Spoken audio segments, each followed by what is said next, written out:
घायल कर दे। तोर हंसी के मीठा सुरता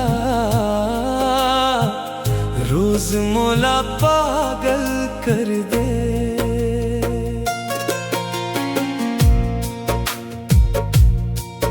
तोर अखियां के जादू ए गोरी मोर दिला घायल कर दे। तोर हंसी के मीठा सुरता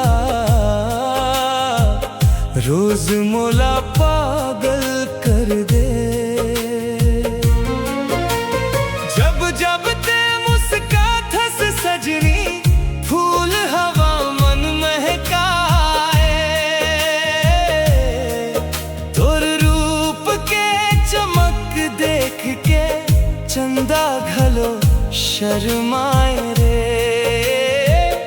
चंदा घलो शर्माए रे।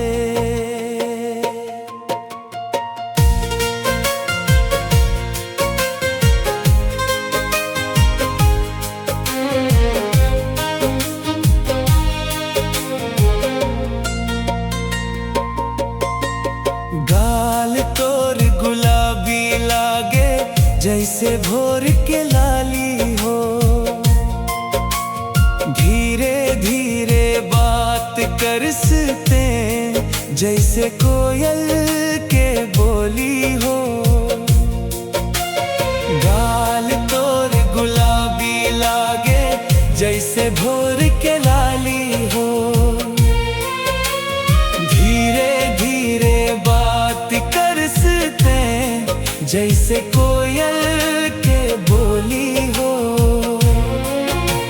झूम झूम के चले गली माँ दिल मोर धड़कन भूल जाए। तोर माया के रंग मारानी मोर सपना रंगीन हो जाए। नजर तोर जादू बिखेरे मन मोर बहकाए। तोर संग रहूं हर जन्म माँ दिल ये अरज सुनाए। दिल ये अरज सुनाए रे।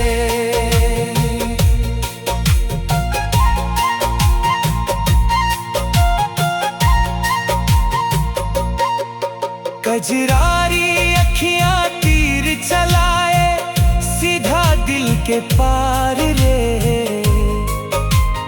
तोर बिना अब सुना लागे मोर ये सारा संसार रे।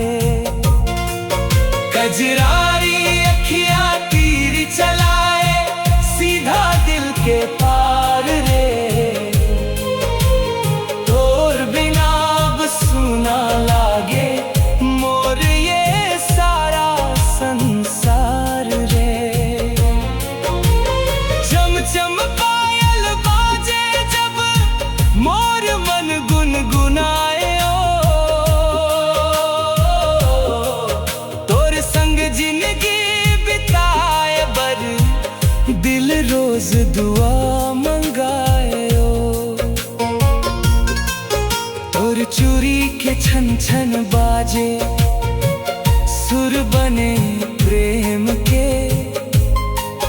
तोर माया माँ खोगे हवा अब नहीं रहे वो अपने माँ। अब नहीं रहे वो अपने माँ। चांदनी रात माँ तोर चेहरा सितारा कस चमके रे। सुरता माँ खो के सजनी मोर दिल धड़क धड़के रे। चांदनी रात माँ तोर चेहरा सितारा कैसे चमके रे। तोर सुरता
बरखा के रिमझिम पानी माँ तोर संग भींजना चाहबो।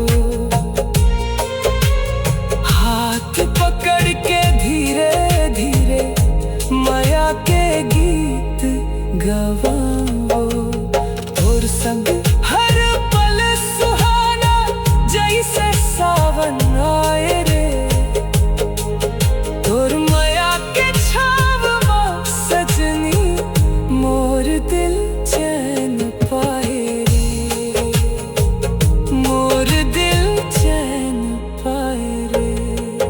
तोर अखियाँ के जादू ए गोरी मोर दिला घायल कर दे। तोर हंसी के मीठा सुरता रोज मोला